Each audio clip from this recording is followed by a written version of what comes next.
Our final example involves a cement production facility. The production of cement results in significant greenhouse gas emissions.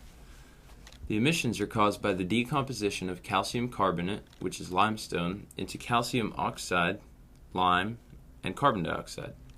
This process is known as calcination, and it is carried out in kilns.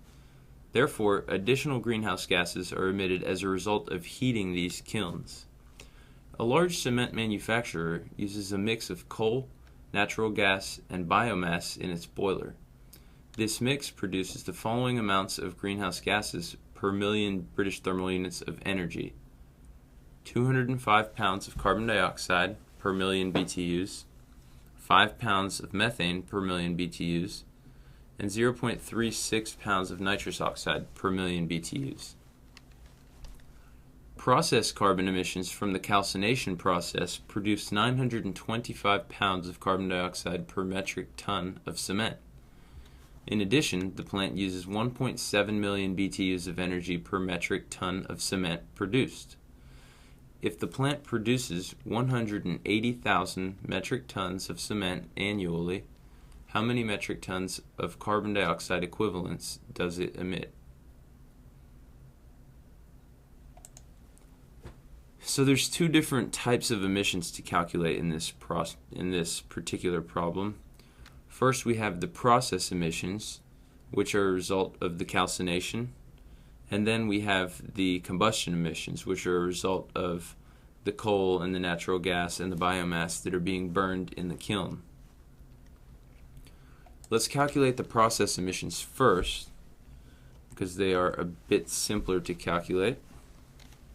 So if we go back up to the problem, we see that carbon emissions from the calcination process produce 925 pounds of carbon dioxide per metric ton of cement. The plant produces 180,000 tons of cement each year. So that's a very simple problem to calculate the process emissions. We have 180,000 tons per year times 925 pounds of carbon dioxide per ton is 166,500,000 pounds of carbon dioxide. Let's convert that to metric tons like we've done with everything else this far. And 166,500,000 pounds of carbon dioxide divided by 2,204.6 pounds per metric ton equals 75,524 metric tons of carbon dioxide. Now let's take a look at the combustion emissions. We know that the plant produces a given amount of carbon dioxide, methane, and nitrous oxide per million British thermal units of energy produced. To make the calculations easier, each gas's emission rate should be multiplied by its global warming potential, and the sum of these will represent the emission rate in CO2 equivalents. That would then be the total emission rate for all greenhouse gases. So,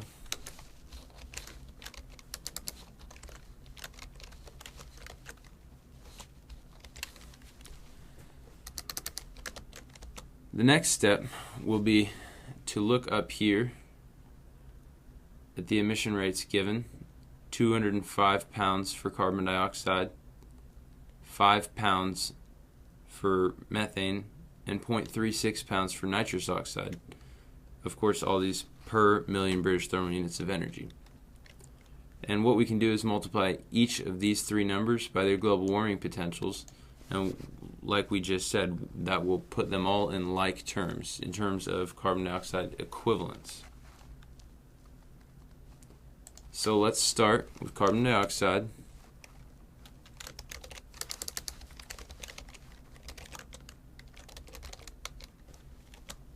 We have 205 pounds per million BTUs times 1, which is the global warming potential of carbon dioxide, and that gives us 205 pounds. What do you know?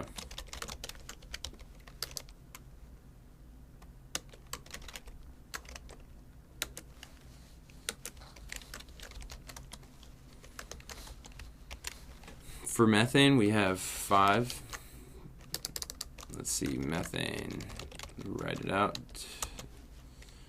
We have 5 pounds per million BTU. And we're going to multiply that.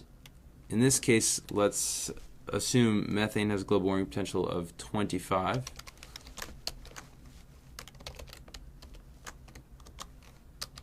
And that's going to give us 125 pounds of carbon dioxide equivalents per million BTUs.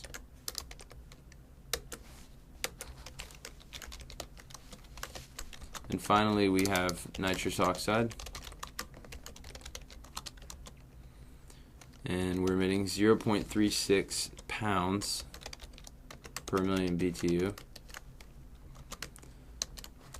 And let's assume the global warming potential is 298, which will result in 107.28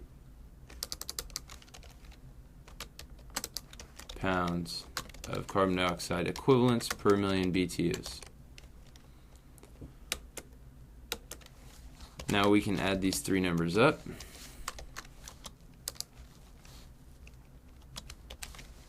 We have 205 plus 125 plus 107.28 equals 437.28 pounds of carbon dioxide equivalent per million BTU.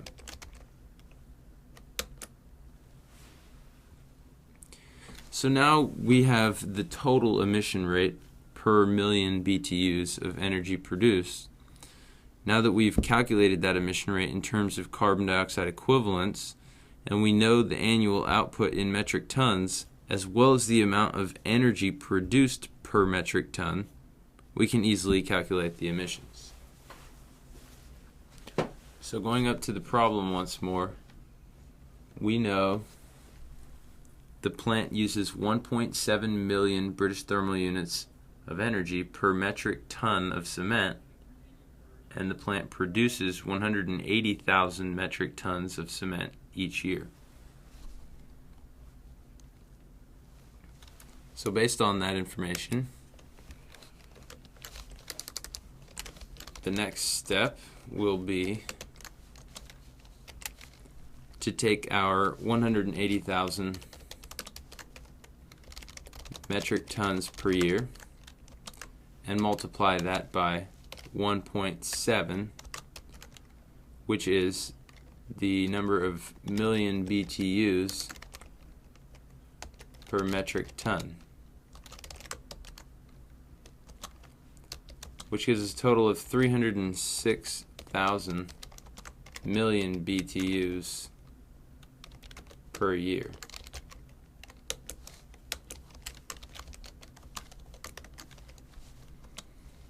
So 306,000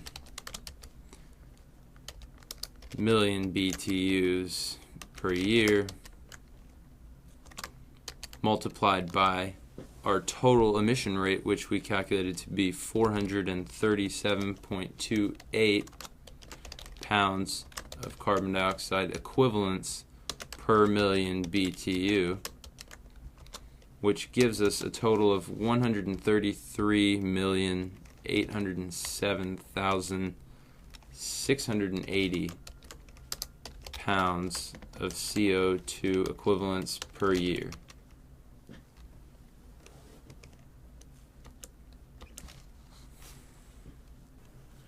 Now we're just going to convert the pounds to metric tons.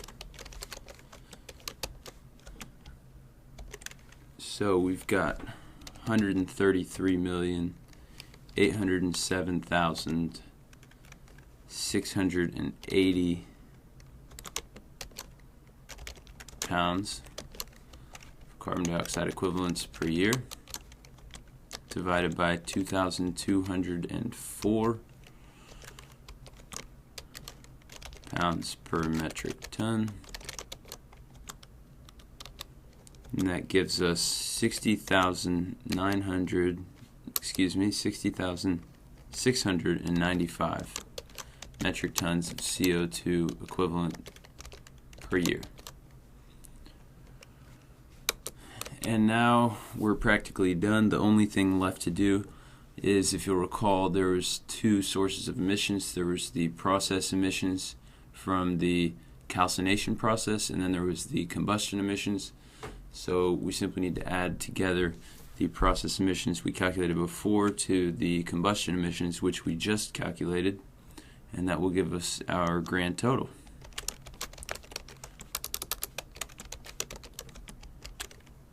So we had 75,524 tons. So 75,524 plus 60,695 gives us a total of 136,219 metric tons of CO2 equivalent per year. And that is our final answer. If we go back up and look at the problem, we see that that is answer A, 136,000 metric tons.